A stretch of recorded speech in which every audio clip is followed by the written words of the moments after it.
अस्सलाम वालेकुम एवरीवन। कैसे हैं आप सब? उम्मीद है अल्लाह के फजल को करम से आप सब ठीक होंगे। अच्छा, हमने अल्हम्दुलिल्लाह यूनिट 1 से लेके यूनिट 7 तक कंप्लीट कर लिया हुआ है। किसी का यूनिट 1 से लेके यूनिट 7 तक कोई क्वेश्चंस हैं तो वो कर सकता है, ठीक है। अदरवाइज हम यूनिट 8 स्टार्ट कर देते हैं।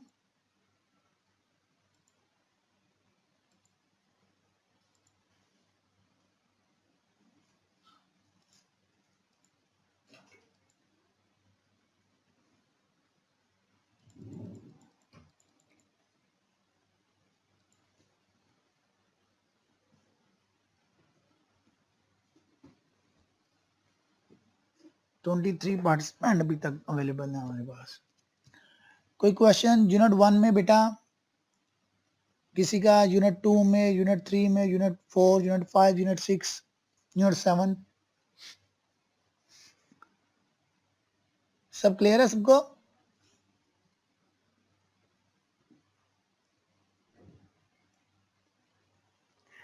ठीक है। आज इंशाल्लाह हम कोशिश करेंगे कि हम यूनिट 8 को अच्छी तरह कर लें। अगर हमें हमारे पास टाइम अवेलेबल हुआ तो आज यूनिट 8 और यूनिट 9 कंप्लीट करने की कोशिश करते हैं, ताकि जो हमारे नेक्स्ट 2 वर्कशॉप्स हैं, वर्कशॉप 9 और वर्कशॉप 10, उसमें हम अपनी कंप्लीट रिवीजन कर लें।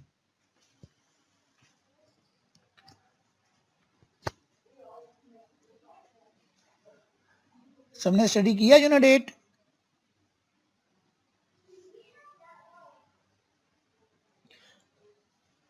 बिस्मिल्लाहिर्रहमानिर्रहीम। यूनिट 8 में हम इन्फ्रेंशियल स्टैटिस्टिक अनोवा स्टडी करेंगे, ठीक है, जिसमें 8.1 में पहला जो पॉइंट है, introduction to analysis of variance. Analysis of variance को हम शॉर्ट फॉर्म में एनोवा बोलते हैं। इसमें हम स्टडी करेंगे logic of ANOVA. Then point 2 में हम देखेंगे the F distribution. F distribution क्या है ये स्टडी करेंगे। फिर interpretation of the F statistic.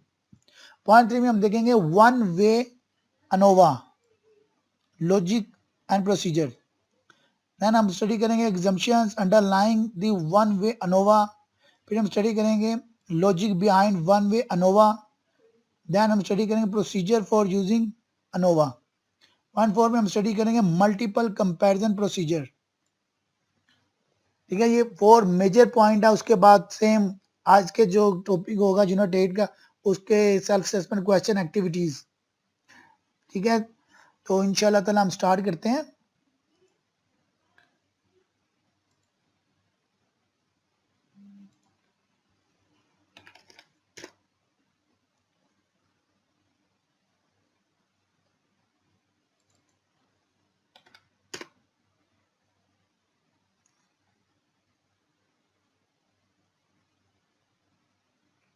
Unit 8 आवाज सबको क्लियर है ना? किसी को वॉइस का इशू तो नहीं ना? 32 अभी तक कंप्लीट पार्टिसिपेंट नहीं एक्टिव हुए। वर्कशॉप को अभी सबने ज्वाइन नहीं किया, इसलिए मैं थोड़ा स्लो चल रहा हूँ कि सारे पार्टिसिपेंट आ जाए। 30 प्लस हो गया अल्हम्दुलिल्लाह। स्टार्ट करते हैं। Unit 8 inferential statistic ANOVA. ANOVA means analysis of variance.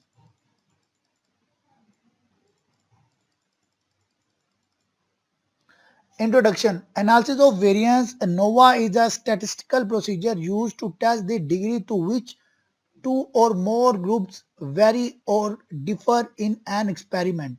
This unit will give you an insight of ANOVA, its logic, one-way ANOVA, its assumptions, logic and procedure, F distribution, interpretation of F distribution and multiple procedure will also be discussed. Same already हम discuss कर चुके हैं। Objectives. After reading this unit, you will be able to: Objective 1, explain what ANOVA is. Point 2, second objective, write down the logic behind using ANOVA. Objective 3, explain what F distribution is. Objective 4, explain logic behind one-way ANOVA के पीछे logic क्या है, ये हम explain करेंगे। Objective 5, explain the assumptions underlying one-way ANOVA. One-way ANOVA के लिए कौन सी assumptions हैं। ऑब्जेक्टिव 6 एक्सप्लेन करेंगे मल्टीपल कंपैरिजन प्रोसीजर्स। हम टॉपिक फर्स्ट स्टार्ट करते हैं 8.1 introduction to analysis of variance ANOVA.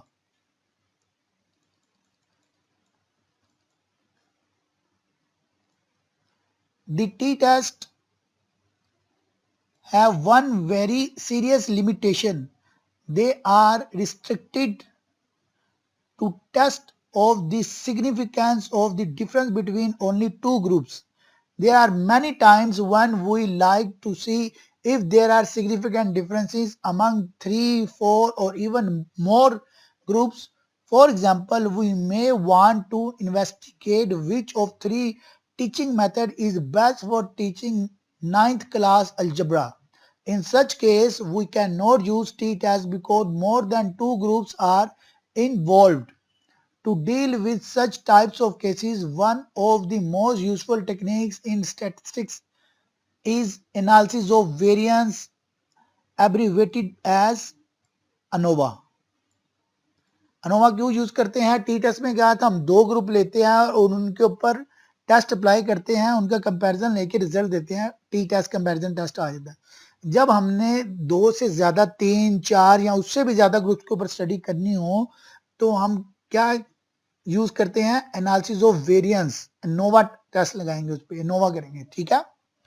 This technique was developed by a British statistical Ronald A Fisher. 2009 में ये टेक्निक दी थी। Analysis of ANOVA is a hypothesis testing procedure that is used to evaluate mean differences between two or more treatment or population. Again repeat कर रहा हूं, analysis of variance ANOVA क्या है? Is a hypothesis testing. Hypothesis क्या है? जो hypothesis हमने already study किए हैं कि किसी भी स्टडी को टेस्ट करने के लिए हाइपोथेसिस जो बनाते हैं जैसे H0 और H1, उसके को टेस्ट करने का जो प्रोसीजर है उसे हम कहेंगे analysis of variance. That is use, क्यों यूज होता है? To evaluate mean differences between two or more treatment, population के दरमियान जो ट्रीटमेंट की जाती है उनके डिफरेंस को इवेल्युएट करने के लिए।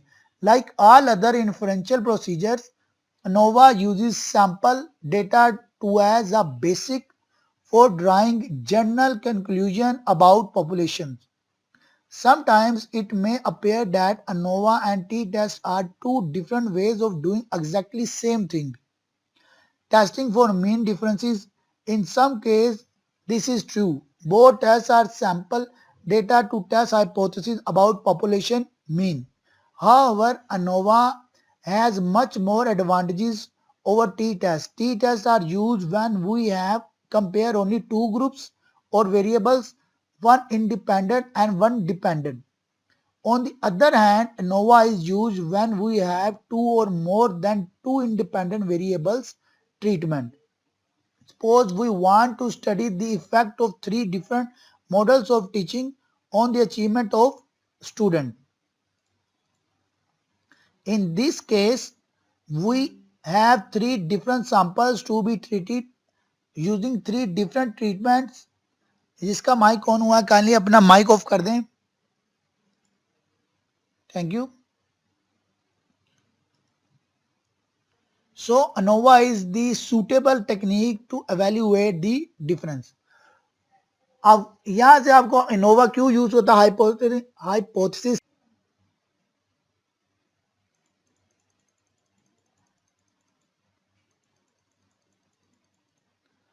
Logic of ANOVA।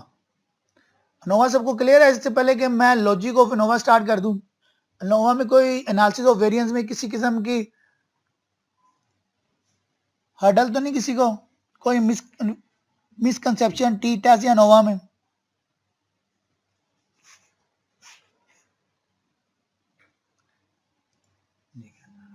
Eight 8.1.1 Logic of ANOVA.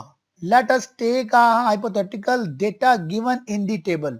ये टेबल 8.1 में डेटा गिवन है, hypothetical data from an experimental examining learning performance under three temperature conditions.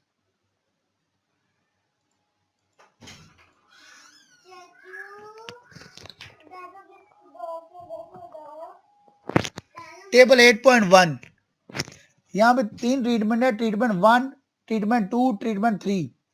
एक टेम्परेचर है 50, एक टेम्परेचर है 70 और एक टेम्परेचर है 90। Sample 1, sample 2, sample 3।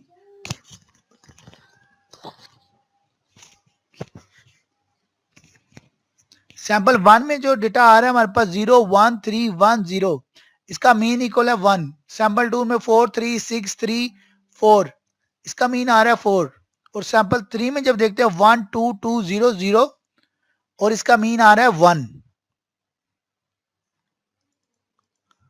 इसकी एक्सप्लेनेशन देखिए, there are 3 separate samples with N क्या नंबर ऑफ डेटा। जैसे अगर सैंपल 1 में देखें तो 0, 1, 3, 1, 0, सबके अंदर जो स्मॉल एन है, जो डेटा हमारे पास ऑब्जेक्ट्स है वो 5 है in each sample. The dependent variable is the number of problems solved correctly. These data represent results of an independent measured experiment comparing learning performance under 3 temperature conditions. The score are variable and we want to measure the amount of variability. For example, the size of difference to explain where it comes from. To compare the total variability, we will combine all the score from all the separate samples into one group and then obtain one general measure of variability for the complete experiment. Once we have measured the total variability, we can begin to break it into separate components. The word analysis means breaking into smaller parts. Because we are going to analyze the variability, the process is called analysis of variance or ANOVA. This analysis process divides the total variability into two basic components. One, between treatment variance and second, treatment effect. अब first component को study करते हैं, between treatment variance.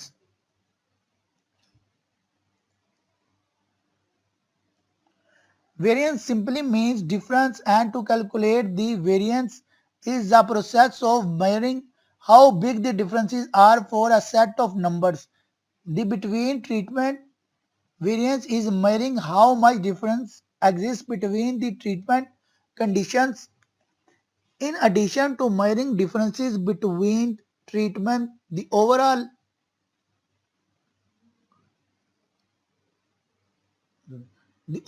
goal of ANOVA is to evaluate the differences between treatments.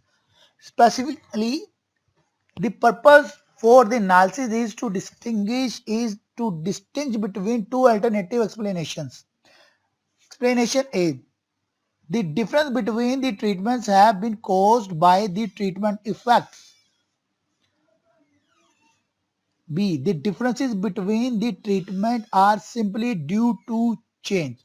दो तरह की between treatment variance में change आ सकती है, एक कॉज एंड इफेक्ट ट्रीटमेंट की वजह से और एक सिंपली चेंज की वजह से इसमें डिफरेंस आ सकता है. Thus, there are always two possible explanations for the variance differences that exist between treatment. One, treatment effect and chance. Treatment effect. The differences are caused by the treatment. For the data in table 8.1, the scores in sample 1 are obtained at room temperature of 50 and that of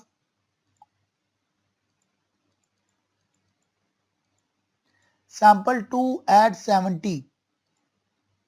It is possible that the difference between sample is caused by the difference in the room temperature.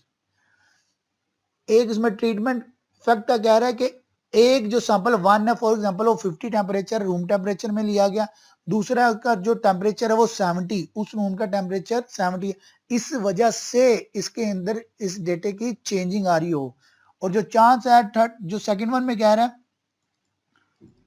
the differences are simply due to chance.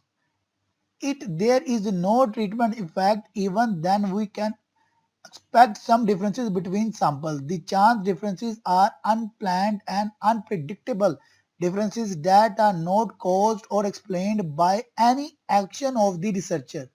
Researchers commonly identify two primary sources for chance differences: individual differences, experimental error.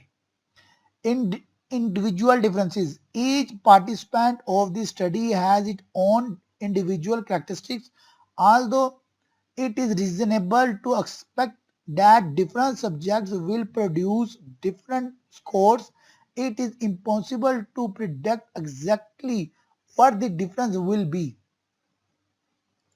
Experimental error. In any measurement, there is a chance of some degree of error. Thus, if a researcher measures the same individual twice under same conditions, there is greater possibility to obtain two different measurements. Often these differences are unplanned and unpredictable, so they are considered to be by chance. एक मैं कह रहा chance क्या है, एक chance ये है कि जो इंडिविजुअल डिफरेंस है हर बंदे की अपनी कैरेक्टरिस्टिक्स है, उसकी वजह से रिजल्ट डिफरेंट हो सकते हैं. और दूसरा एक्सपेरिमेंट मतलब क्या है, सेम पर्सन है, सेम मेयर उसने किया है, लेकिन पहली दफा रिजल्ट कुछ और आ सकता है, दूसरी दफा कुछ और आ सकता है, और वो भी अनप्लान्ड और अनप्रिडिक्टेबल है. इसे एक्सपेरिमेंटल एरर कहेंगे. Thus, when we calculate the between treatment variance, we are measuring differences that could be either by treatment effect or could simply be due to chance. जब हम बिटवीन ट्रीटमेंट वेरिएंस को study करते हैं तो उसके अंदर जो डिफरेंस आते हैं वो दो वजह से आते हैं, या ट्रीटमेंट इफेक्ट की वजह से आ रहे होंगे या बाय चांस आ रहे होंगे. In order to demonstrate that the difference is really a treatment effect, we must establish that the differences between treatments are bigger than would be expected by chance alone. To accomplish this goal, we will determine how big the difference is when there is no treatment effect involved. That is, we will measure how much differences variance occurred by chance. To measure chances differences, we compute the variance within treatment. अगर हमने ये देखना है कि ये जो हम treatment effect देख रहे हैं जिसमें इंडिविजुअल कैरेक्टरिस्टिक के लिहाज से आते हैं, तो उनका जो डिफरेंसेस है वो ज्यादा डिफरेंसेस आएंगे, और एक्सपेरिमेंटल एरर के जो डिफरेंसेस है वो कम आएंगे. और इसी को हमने मजीद क्लियर करना है, मेयर करना है जो चांस के लिहाज से किस तरह डिफरेंसेस आ सकते हैं. तो उसके लिए हम क्या करेंगे, with in treatment variance study करते हैं. With in treatment variance,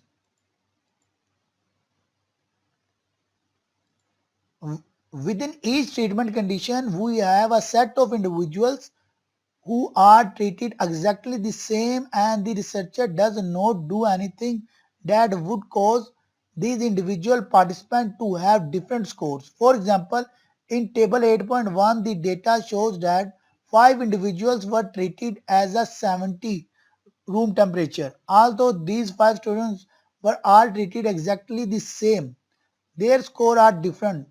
Question is, why are the scores different? A plain answer is that it is due to chance.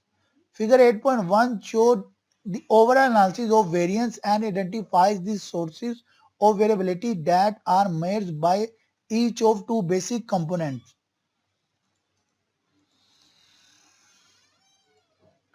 Total variability,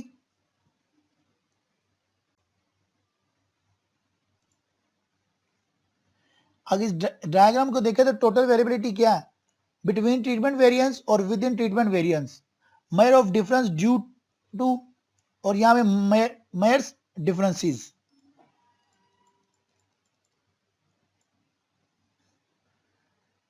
left side में वहां पे हमें अगर डायग्राम को हम इसके साथ अटैच करें,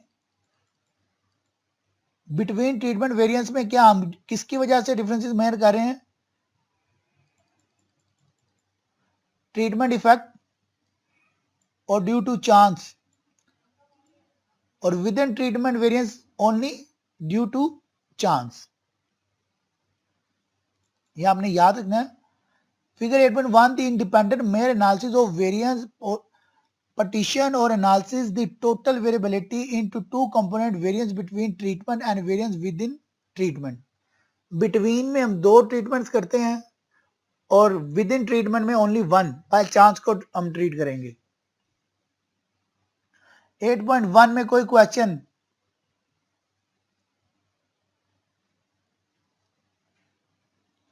54 अभी भी complete आपकी present कैंडिस नहीं है.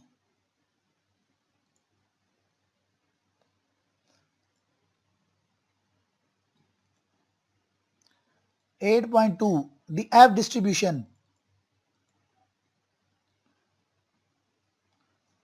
After analyzing the total variability into two basic components between treatment and within treatment, the next step is to compare them. इससे पहले हमने क्या किया था, ट्रीटमेंट और विद इन ट्रीटमेंट को हमने कंपेयर किया. नेक्स्ट स्टेप क्या, इस कंपोनेंट की वेरिएबिलिटी चेक करने के बाद अब इनको कंपेयर किया जाए. The comparison is made by computing a statistic called F ratio for independent mayor ANOVA. The F ratio is calculated using the formula. क्या फार्मूला, ये आपका formula variance between treatment over variance with in treatment.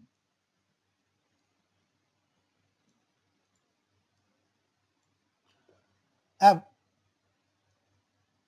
treatment effect plus difference due to chance. एक ही फार्मूले को elaborate किया मजीद. The value obtained for F ratio will help determine whether or not any treatment effects exist. Consider above stated two possibilities. Number one, when the treatment has no effect, then the difference between the treatment will be entirely due to chance. In this case, the numerator and the denominator of F distribution are both measuring the same chance differences. Then F ratio should have a value equal to 1.00. In term of formula, we have F equal to 0 plus differences due to chance over difference due to chance. हमारे पास जो result आएगा F ratio का वो 1 आएगा. F ratio equal to 1.00 indicates that the differences between treatment are about the same as the differences expected by chance. So when F ratio is equal to 1.00, we will conclude that there is no evidence to suggest that the treatment has any effect. One result आता है उसका मतलब है कि इस treatment का कोई भी इफेक्ट नहीं है. Second, when the treatment does have an effect, then between treatments difference numerator should be larger than chance denominator. In this case, numerator of F ratio should be considerably larger than the denominator, and we should obtain F ratio larger than 1. Thus, a larger F ratio indicates that the differences between are greater than chance, that is the treatment does have a significant effect. जब उसका result 1 से ज्यादा आएगा इसका मतलब कि वहां पे इफेक्ट है और जो चांस है वो एग्जिस्ट कर रहा है सिग्निफिकेंट इफेक्ट का. अब 8.2.1 interpretation of F statistic. The denominator in the F statistic normalizes over estimate of the variance assuming that H note. H note क्या है? H नोट स्टडी की थी ना मैंने. क्या H नोट? पब्लिक चैट में मुझे बताएं.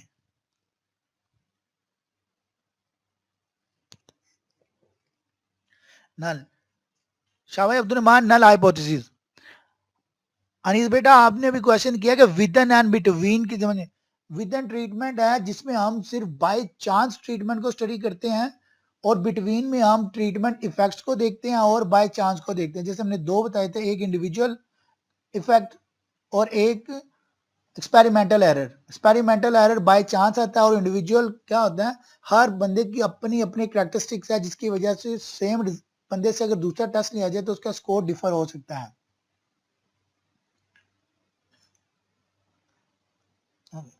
हम अगेन स्टार्ट करते हैं 8.2.1 interpretation of the F statistic. The denominator in the F statistic normalised over estimate of the variance assuming that H naught is true. यहाँ पे हम क्या अज्यूम कर रहे हैं, एच नोट नल हाइपोथेसिस क्या है, ट्रू है. Hence if f equal है 2 then our sample has 2 times as much variance as we would expect if H naught were true. If F equal at 10, then our sample has 10 times as much variance as we would expect if H naught were true. Then 10 times is quite a bit more variance than we would expect. In fact, for denominator degrees for freedom larger than 4 and any number of denominator degrees of freedom, we would reject H naught at the 5% level with an F statistic of 10. अब यहाँ पे H note और ये 2 और 10 क्या कह रहे हैं? एच नोट में हमने देखा था कि नल हाइपोथेसिस का जो रिजल्ट आएगा F2 का मतलब है F2 की रेशियो क्या है कि अगर 1 होता है तो इसका मतलब यहाँ पे कोई इफेक्ट नहीं है, कोई सिग्निफिकेंट इफेक्ट या डिफरेंस नहीं आ रहा था। लेकिन अगर वैल्यू ग्रेटर है 1 से, जैसे 2 1, उसका मतलब है कि ये 2 टाइम एच नोट से ज्यादा इसका इफेक्ट आ रहा है। 10 है तो ये 10 टाइम ज्यादा इफेक्ट आ रहा है। अब हमने जो अपनी सिग्निफिकेंट की वैल्यू रखी होगी एच नोट को एक्सेप्ट या रिजेक्ट करने के लिए, जैसे 95% है, हमने 5% का मार्जिन दिया, 90% तो 10% का मार्जिन दिया, 99% अगर सेट करते हैं तो 1% का मार्जिन, उसी की बेस पे हमने अपनी सिग्निफिकेंट एच नोट को एक्सेप्ट या रिजेक्ट करना है।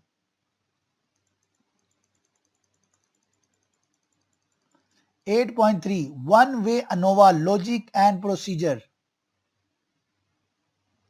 The one-way analysis of variance ANOVA is extension of independent two sample t-test. ये t-test का एक्सटेंशन है। ऑलरेडी हमने स्टडी किया कि t-test में 2 ग्रुप्स की हम कंपैरिजन करते थे, अनोवा में 3 4 या उससे भी ज्यादा ग्रुप्स की हम क्या करते हैं, कंपैरिजन कर सकते हैं। It is a statistical technique by which we can test if 3 or more means are equal. It tests if the value of a signal variable differs significantly among 3 or more level of a vector. We can also say that one-way ANOVA is a procedure of testing hypothesis that capital K population means are equal where K equal and greater than 2. It compares the means of the samples or group in order to make inferences about the population means. Specifically, it tests the null hypothesis H note. Population के लिए ये use हो रहा है capital Q के साथ 5 1 equal है 2 equal है 3 and so on up to K, where group mean, इसको मीन कहेंगे। ये पॉपुलेशन के लिए यूज होता है group mean and K number of groups. If one way ANOVA yield statistically significant result, we accept the alternate hypothesis. Alternate hypothesis को यहाँ पे एच ए के साथ रिप्रेजेंट कर रहे हैं, इसको हम H1 भी कह सकते हैं। Which states that there are two groups means that are statistically significantly different from each other. Here it should be kept in mind that one-way ANOVA cannot tell which specific groups were statistically significantly different from each other. To determine which specific groups are different from each other, a researcher will have to use post-hoc test. As there is only one independent variable or factor in one-way ANOVA, so it is also called single factor ANOVA. The independent variable has nominal level or a few ordinal levels. Also, there is only one dependent variable and hypotheses are formulated about the means of the group on dependent variable. The dependent variable differentiates individuals on some quantitative dimensions.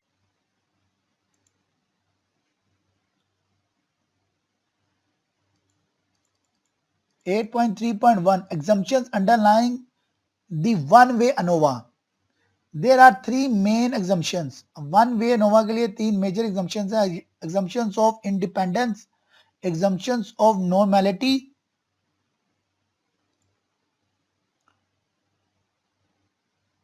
and third assumptions of homogeneity of variance. Detail में study करते हैं हम इसे। Assumption underlying the one-way ANOVA. There are three main assumptions. Assumption number 1, assumptions of independence. According to these assumptions, the observations are random and independent samples from the populations. The null hypothesis actually states that the samples come from population that have the same mean. The samples must be random and independent if they are to be representative of the population. The value of one observation is not related to any other observation. In other words, one individual score should not provide any clue as to how any of the other individuals should score. That is, one event does not depend on another. A lack of assumptions of independence leads to more seriously consequences. If this assumption is violated, one-way ANOVA will be inappropriate to statistics. अब exemption of independence क्या है कि जब भी हम hypothesis लेते हैं हम क्या करते हैं पॉपुलेशन है उसके अंदर से सैंपल पिक करते हैं और उस सैंपल को क्वेश्चनर जो हमने हाइपोथेसिस बनाया हुआ उसके लिए क्वेश्चनर दे के अपना डेटा लेते हैं. इसमें सबसे ज्यादा इंपॉर्टेंट चीज ये है कि जो भी हम सैंपल लेते हैं ईच ऑब्जेक्ट जो हमारी स्टडी का है वो इंडिपेंडेंट होना चाहिए और उसका जो स्कोर है वो नेचुरली डिफरेंस आना चाहिए. अगर हमने इसके अंदर किसी किस्म की भी वायलेशन की तो जो वन वे नोवा का जो रिजल्ट है वो इनअप्रोप्रिएट गैर मुनासिब आता है स्टैटिस्टिक में. एग्जम्पशन ऑफ इंडिपेंडेंस का मतलब कि जो आपके सैंपल के हर सैंपल जो है आपका वो इंडिपेंडेंट होना चाहिए, वो किसी दूसरे सैंपल पे डिपेंडेंट नहीं करना चाहिए. Exemption of normality. Second exemption, the distribution of the population from which the samples are selected are normal. Distribution क्या होनी चाहिए? नॉर्मल. जो हमने की बेल शेप फ्रीक्वेंसी डिस्ट्रीब्यूशन, जब भी डिस्ट्रीब्यूशन होगी अगर बेल शेप है उसका मतलब ये नॉर्मल डिस्ट्रीब्यूशन है. This assumption applies that the dependent variable is normally distributed in each of the groups. One-way ANOVA is considered a robust test against the assumption of normality and tolerates the violation of this assumption. As regards the normality of group data, the one-way ANOVA can tolerate data that is normal, skewed or cortotic distribution.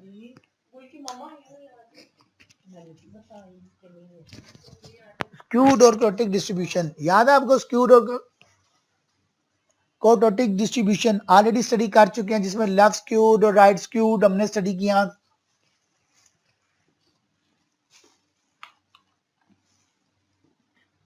Normally distribution होंगे तो उनसे exact skewed कहेंगे जिसमें data centre में आता है.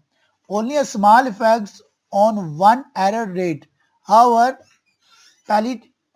polycortistic can have profound effect when group sizes are small. This leaves a researcher with two options. Number one, transform data using various algorithms so that the shape of the distribution becomes normally distributed, or choose non-parametric Kruskal Wallis H test, which does not require the assumption of normality. This test is available in SPSS. SPSS एक software है जिसमें हमने जो dependent independent variables और questioners का data enter करते हैं और ये टेस्ट अप्लाई करके रिजल्ट जनरेट करते हैं. ट्रांसफॉर्म डेटा कब होगा? जब हम उसको नॉर्मल डिस्ट्रीब्यूशन करेंगे और नॉन पैरामेट्रिक में क्या होगा? क्रुस्कल वैलिस एच टेस्ट लगेगा जिसमें हम जरूरत नहीं है कि आपकी जो डिस्ट्रीब्यूशन है वो नॉर्मल हो.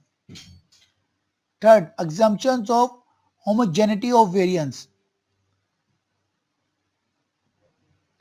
The variance of the distribution in the populations are equal. This assumption provides that the distribution in the population have the same shapes, means and variances.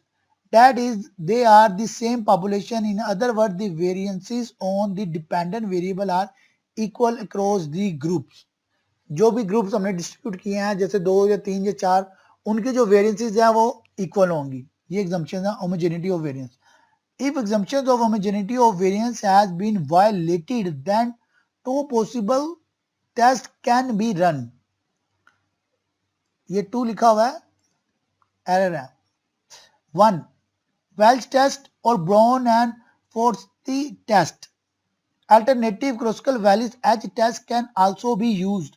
All these tests are available in SPSS. ये सारे test software जो है SPSS statistical का उसमें available है।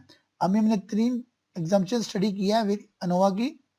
One way ANOVA की exemption of independence कि आपका सैंपल जो इंडिपेंडेंस होना चाहिए, एग्जाम्पशन नॉर्मलिटी डेटा जो आपका जो वो नॉर्मली डिस्ट्रीब्यूटेड होना चाहिए, और हमने exemption of homogeneity of variance के जो ग्रुप के दरमियान जो वेरिएंसेस आ रहे हैं वो इक्वल होने चाहिए। 8.3.2 logic behind one way ANOVA. One way ANOVA के लॉजिक क्या है इसके behind? In order to test pair of sample means differ by more than would be expected by chance, we might conduct a series of t-tests on case sample means. However, this approach has a major problem. For example, when we use t-test once there is a chance of type 1 error, the magnitude of this error is usually 5%. By running 2 tests on the same data, we will have increased his chance of making error to 10%. For the third administration, it will be 15% and so on. These are unexpected errors. The number of t-tests needed to compare all possible means would be k into k minus 1 over 2, where k number of means. When more than one t-test is run, each at a specific level of significance such as alpha equal to 0.01 significant value, the probability of making one or more type 1 error in a series of t-tests is greater than alpha. The increased number of type 1 error is determined as 1 minus into 1 minus alpha over 3, where alpha level of significance for each separate test, level of z, number of independent t-tests. An ANOVA controls the chance for these errors so that the type 1 error remains at 5% and a researcher can become more confident about the results. 8.3.3 Procedure for using ANOVA. In using ANOVA manually, we need first to compute a total sum of squares SS total and then partition this value into two components, between treatment and within treatments. This analysis is outlined in figure 8.2. SS total की value दी हुई है, SS between treatments, SS within treatment. ये आगे इसका formula show किया हुआ है. Figure 3 partitioning the total sum of square SS total for the independent Mayer ANOVA. 1. The total sum of square SS total. It is the total sum of square for the entire set of n scores. It can be calculated using computational formula for SS. ये formula already हम study कर चुके हुए हैं. x की value को y के लिहाज से. यहाँ पे टोटल दिया हुआ है sum of x square into sum of x bracket close square over n. But sum of x square equal है capital J square, then SS total equal है sum of x square minus G square over capital N. Second formula sum of square within treatment. The sum of square inside each treatment can be calculated as SS within SS1 plus SS2 plus so on SSN तक. Sum of SS inside each treatment. Third, sum of squares between treatment, SS between. The computational formula for SS between is as SS between equal है sum of T SS total equal है SS between plus SS within. Total का दोनों को result को add करेंगे तो हमारे पास जो रिजल्ट आएगा वो SS टोटल आएगा.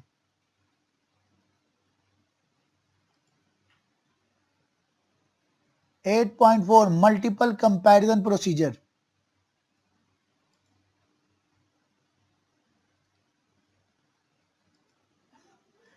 In one way ANOVA, capital R square mere the effect size. It suffers one possible limitation. It does not indicate which group may be the responsible for a significant effect. All data significant R2 and F statistic statistic say is that the means for the groups are unlikely to have been sampled from a single hat of means. Unfortunately, there is a no simple unequivocal statistical solution to the problem of comparing for different levels of an ANOVA factor. A number of statistical methods have been developed to test for the difference in means among the levels of an ANOVA factor. Collectively, these are known as multiple comparison procedure (MCPs) or sometimes as post hoc. Post होक multiple comparison को या post होक इनका other name है. MCP से भी represent करते हैं हम इसे. After the fact test these tests should be used regarded as an afterthought than a rigorous examination of pre-specified hypotheses. Most of the multiple comparison methods are meant to pair-wise comparisons of group means to determine which are significantly from which others. The main purpose of the most multiple comparison procedure is to control the overall significance level for some set of interferences performed as a follow-up to ANOVA. This overall significance level is the probability conditional on all the null hypotheses being tested being true, of rejecting at least one of them, or equivalently of having at least one confidence interval not include the true value. The various methods differ in how well they properly control the overall significance level and in their relative power. Commonly used methods and their relative power is given below. Bonferroni, it is extremely general and simple but often not powerful. Tukis, it is the best of all possible pairwise comparisons when sample size are unequal or confidence intervals are needed. It is also very good even with equal sample sizes without confidence intervals. Step down के बारे में कहते हैं, it is the most powerful for all possible pair-wise comparisons when sample size are equal. Tenets, it is suitable for comparing one sample to each of the others but not comparing the others to each other. HSU's MCB, it compares each mean to the best of the other means. Safi's, it is suitable for unplanned contrast among set of means. ये different view point है multiple comparison procedures के बारे में. ठीक है, हमने 4 major topic आज clear किए हैं. इसके बारे में अभी छोटा सा ओवरव्यू करते हैं. कोई क्वेश्चन होगा तो अभी क्लियर करते हैं, नहीं तो हम यूनिट 9 की तरफ फॉरवर्ड स्टडी स्टार्ट करेंगे. सेल्फ असेसमेंट क्वेश्चन 6 क्वेश्चन है आपके.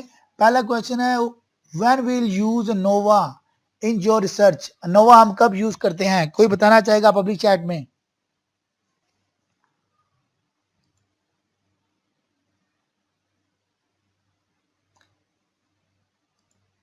$60 users available.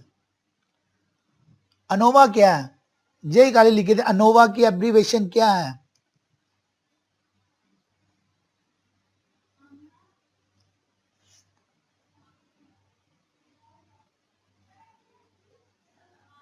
To test more than 2 variables. ठीक है, अनोवा की एब्रीवेशन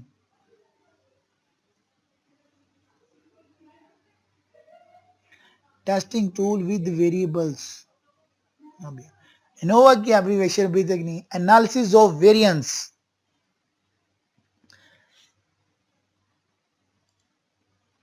सेकंड क्वेश्चन है, write down the logic behind using ANOVA.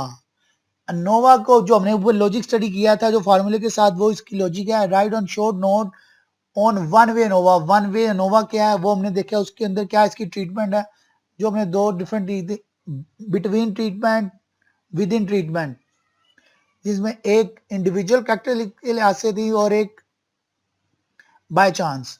What are multiple comparison procedures, जो अभी हमने स्टडी किया। What is the basic purpose of multiple comparison procedures, इनके basic purpose क्या है। इन क्वेश्चंस के आपने आंसर लिखने हैं, मैंने इन्हीं क्वेश्चन में पूछना है जब 1 से लेके 8 तक जो हो चुकी है अभी तक। Activity, suppose you have to see the difference between three groups, discuss with your colleagues and select appropriate statistical tests. 2. In your study, the treatment you use had no effect. What will the F ratio? जहां पे कोई effect नहीं होगा वहां पे F ratio क्या होगी।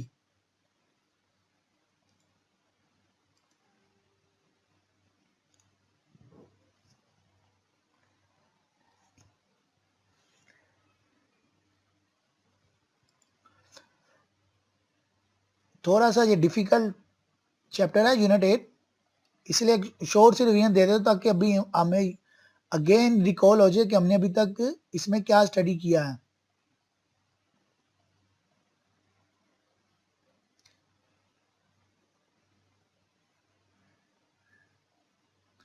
इसमें हमने ANOVA analysis of variance study किया है, ठीक है। उसके बाद हमने इंट्रोडक्शन दिया, एनालिसिस ऑफ वेरिएंस होता क्या है, ये क्यों करते हैं, मोर देन 2, 3 और 4 ग्रुप्स को स्टडी करने के लिए। फिर हमने इसकी लॉजिक एनोवा देखी, जिसमें हमने टेम्परेचर सप्लाई किए 50, 70 और 90 और ये 5 फिगर्स की वैल्यू थी, इनके डिफरेंट मीन आए 1, 4, 1। फिर इसके ट्रीटमेंट की जो लॉजिक है किस तरह से डिफरेंस हो सकती है, दो बिटवीन ट्रीटमेंट और विद इन ट्रीटमेंट। एक ट्रीटमेंट इफेक्ट्स देखिए हमने, एक बाय चांस है इंडिविजुअल डिफरेंसेस की वजह से और एक्सपेरिमेंटल एरर की वजह से। फिर विद इन ट्रीटमेंट की हमने एक ड्रायग्राम देखी, टोटल वेरिएबिलिटी कैसे आएगी, जो दो हिस्सों में डिवाइड होगी, बिटवीन ट्रीटमेंट वेरिएंस में और विद इन ट्रीटमेंट वेरिएंस में। एफ डिस्ट्रीब्यूशन को हमने स्टडी किया नोवा के लिए, इसके लिए एस एफ रेशियो आती है।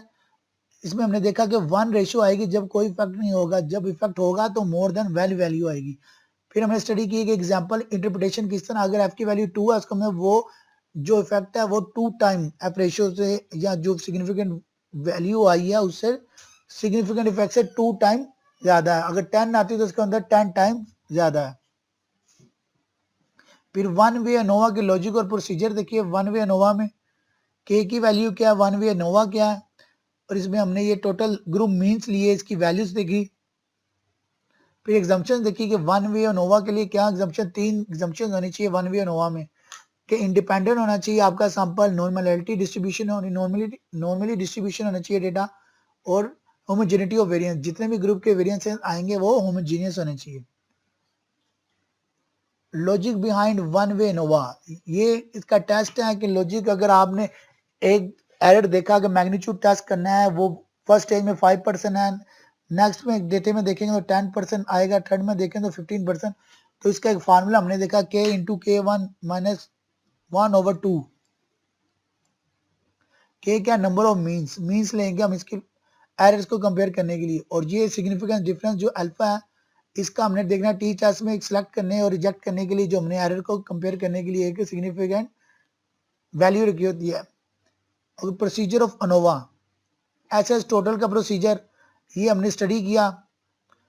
बिटवीन ट्रीटमेंट और विद इन ट्रीटमेंट, ये सारे फॉर्मूले देखने के बाद जो लास्ट में आता है कि एसएस टोटल इक्वल है बिटवीन प्लस विद इन, दोनों को ऐड करेंगे तो हमारे पास एसएस टोटल आ जाएगा। मल्टीपल कंपैरिजन प्रोसीजर हमने क्या देखा कि जहां पे मल्टीपल हमने कंपैरिजन करने हैं नोवा के आर स्क्वायर्स, वहां पे हम क्या यूज करें, मल्टीपल कंपैरिजन प्रोसीजर। इसके और भी नाम है, एमसीपीज भी बोलते हैं इसे, और इसको पोस्ट हॉक भी बोलते हैं, और इसके बारे में डिफरेंट मेथड यूज होते हैं। कुछ ब्रोनफ्राई ने बोले हैं, कुछ टकिस ने इसके बारे में कहा है, स्टेप डाउन ने इसके प्रोसीजर के बारे में कुछ कहा है, डोनेट्स ने कहा है, एसओएमसीबी ने कहा, और सिकवीज ने कहा। उम्मीद है आपका ये जो यूनिट 8 है अब आपको कंपैरेटिवली बेहतर रिकॉल हो चुका होगा।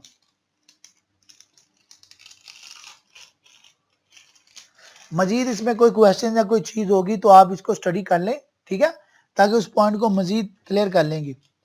आज हमारे पास टाइम अवेलेबल है, मैं चाह ये रहा हूँ कि हम अपना यूनिट 9 भी आज कंप्लीट कर लेते हैं, और जो 2 लास्ट वर्कशॉप होंगी उसमें हम यूनिट 1 से लेके यूनिट 9 तक टोटली हम इसको क्या करेंगे, रिवीजन कर लेंगे, ताकि हमारे पास अगर कोई क्वेश्चन है तो इन्हीं वर्कशॉप के दौरान ही हम उसे कंप्लीट कर पाएँ।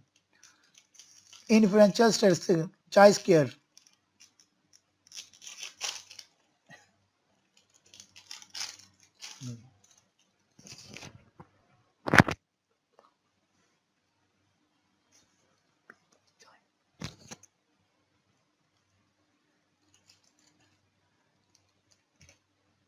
Bismillahirrahmanirrahim. Unit 9. Introduction. The chi-square statistic is commonly used for testing relationship between categorical variable. Chi-square क्या है? ये statistic है, is commonly used for testing relationship between categorical variables. जो categorical variables होते हैं उनके दरमियान relationship को टेस्ट करने के लिए chi-square यूज होता है। It is intended to test how likely it is that an observed difference is due to chance. In most situations, it can be used as a quick test of significance. In this unit, you will study this important technique in detail. Objectives में क्या, after reading this unit, you will be able to explain chi-square distribution, describe uses of chi-square distribution, explain types of chi-square distribution. हम chi-square की distribution क्या है ये explain करेंगे, इसके uses explain कर पाएंगे और इसकी types. 9.1 the chi-square distribution. The chi-square of the chi-square distribution is a special case. The chi-square distribution is a special case of the gamma distribution. The gamma distribution is a family of right-skewed continuous probability distribution. These distributions are useful in real life where something has a natural minimum of 0. A chi-square distribution with n degree of freedom is equal to a gamma distribution with a equal है n into 2 and b equal है 0.5 or beta equal है 2. Let us consider a random sample taken from a normal distribution. The chi-square distribution is the distribution of the sum of these random samples squared. The degrees of freedom say k are equal to the number of samples being summed. For example, if 10 samples are taken from the normal distribution, then degree of freedom df equal at 10. Chi-square distribution are always right skewed. chi-square distribution क्या होगी, always right skewed होगी। जो उसकी tell है distribution की वो right side पे होगी और डेटा सारा लेफ्ट साइड पे आपको जो बेल शेप शो हो रहा होगा। The greater the degree of freedom, the more the chi-square distribution looks like a normal distribution. जितनी डिग्री जो होगी वो फ्रीडम डीएफ बढ़ती जाएगी, आपको डेटा किस तरह लगेगा, नॉर्मल डिस्ट्रीब्यूशन की तरह नजर आएगा। Uses of chi-square distribution. The chi-square distribution has many uses which includes number 1 confidence interval estimation for a population standard deviation of a normal distribution from a sample standard deviation. 2 independence of two criteria of classification of qualitative variables, contingency tables. Third, use relationship between categorical variables. Fourth, use sample variance study when the underlying distribution is normal.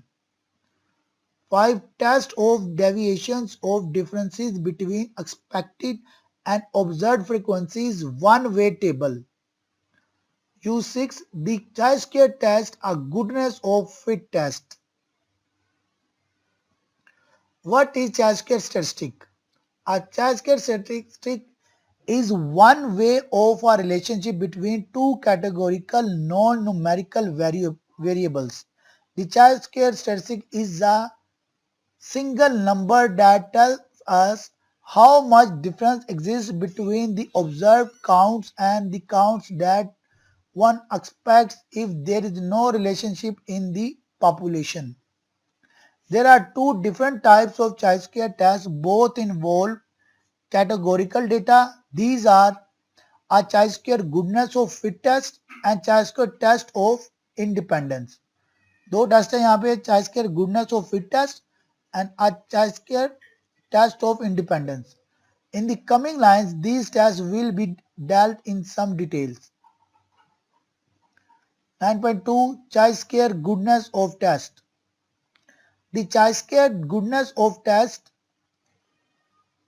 commonly referred to as one sample chi-square. किस चीज को ये refer कर रहे होते हैं? Goodness of fit test one sample chi-square is the most commonly used goodness of fit test. It explores the proportion of cases that fall into the various categories of a single variable and compares these with hypothesized values. In some simple words, we can say that it is used to find out how the observed value of a given phenomena is significantly different from the expected value. कब use होता है? जब हमने ये use करना होता है, find out करना होता है कि ऑब्जर्व वैल्यू जो है वो गिवन फिनोमिना के लिहाज से सिग्निफिकेंट डिफरेंट वैल्यू क्यों आ रही है जो हमारी एक्सपेक्टेड वैल्यू है. और we can also say that it is used to test if sample data fits a distribution from a certain population. In other words, we can say that chi-square goodness of fit test tells us if the sample data represent the data we expect to find in the actual population. जब हमने actual population find करनी हो जो हम expect कर रहे हैं तब भी हम chi-square goodness of fit test use करते हैं. This is a variation of more general chi-square test. The setting for this test is the single categorical variable that can have many levels. In chi-square goodness of fit test, sample data is divided into intervals. Then the numbers of points that fall into the intervals are compared with the expected numbers of points in each interval. The null hypothesis for the chi-square goodness of fit test is that the data does not come from the specified distribution.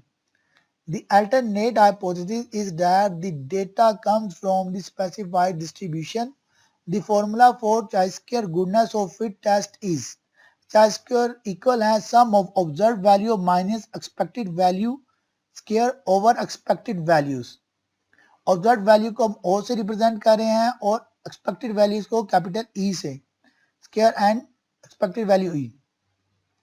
Clear है ये formula?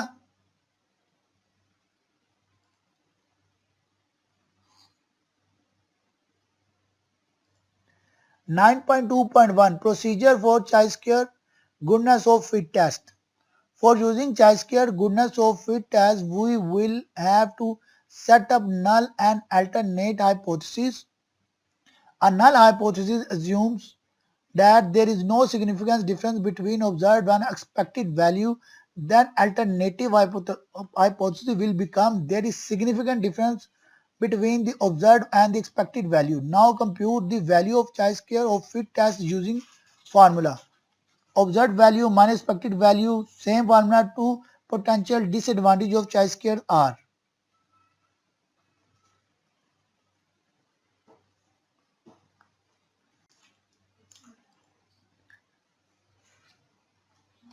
A. The chi-square test can only be used to put data into classes. If there is data that have not been put into classes, then it is necessary to make a frequency table of histogram before performing the test.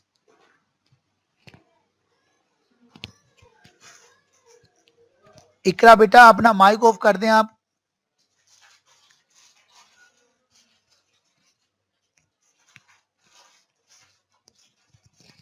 Thank you इकरा बेटा.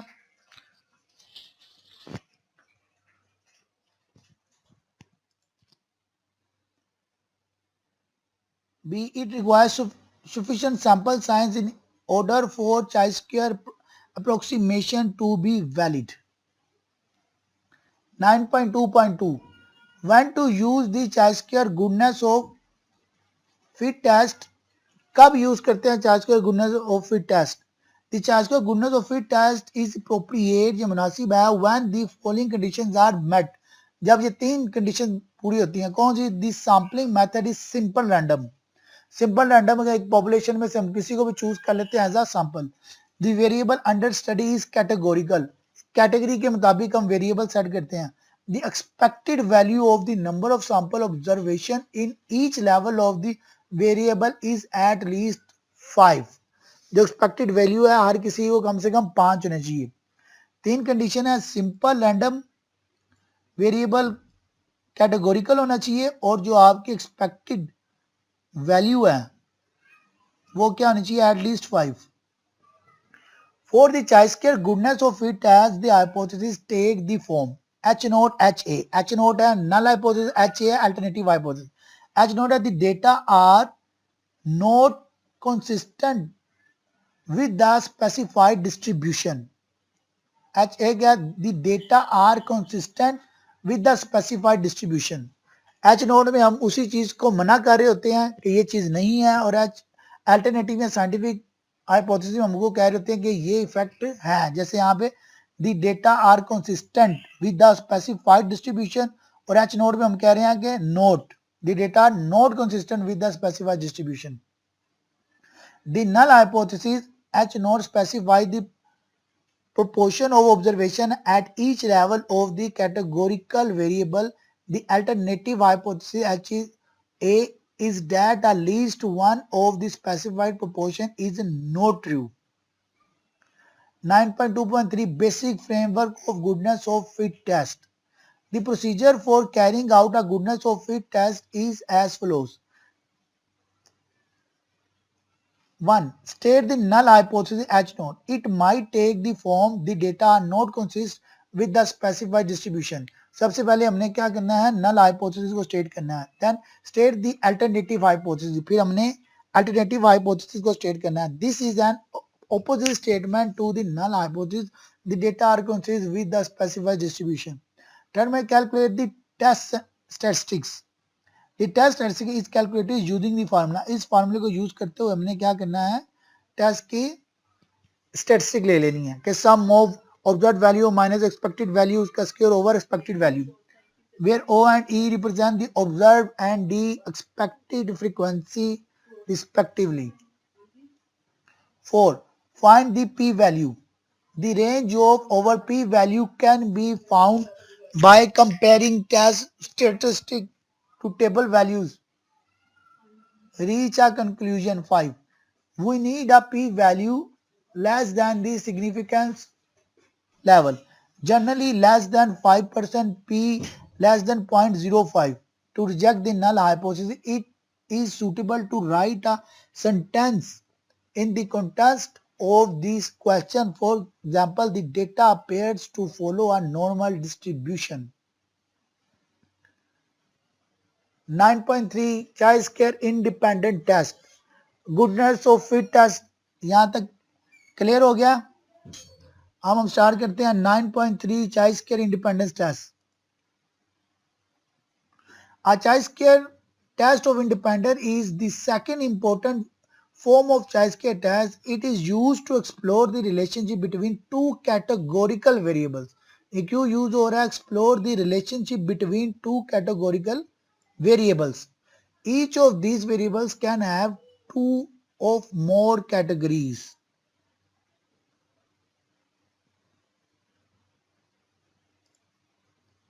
It determines if there is a significant relationship between two nominal categorical variables.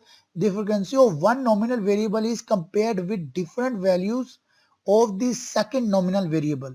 The data can be displayed in RC contingency table where R is the row and C is the column. For example, the researcher wants to examine the relationship between gender male and female and empathy high versus low.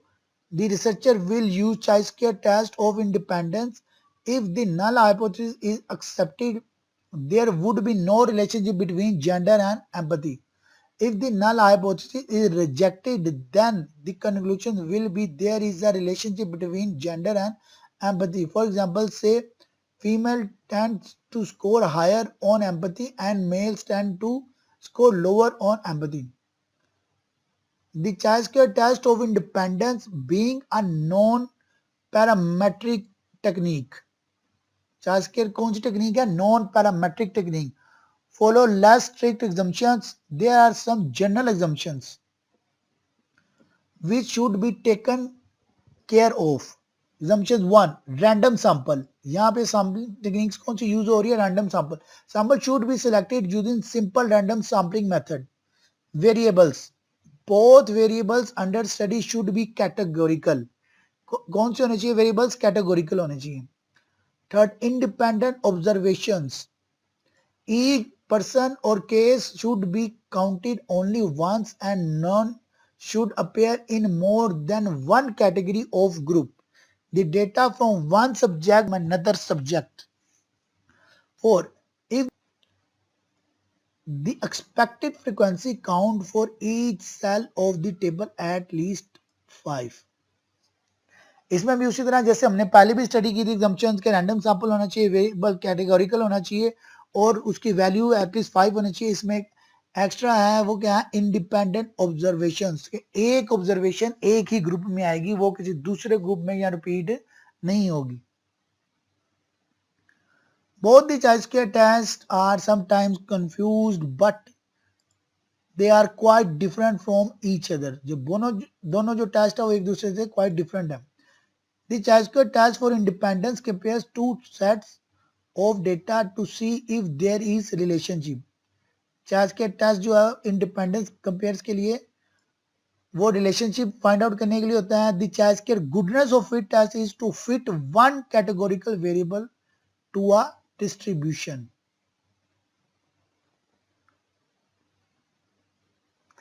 अल्हम्दुलिल्लाह यहाँ तक हमारा unit 9 और education statistics का course आज complete हो गया है.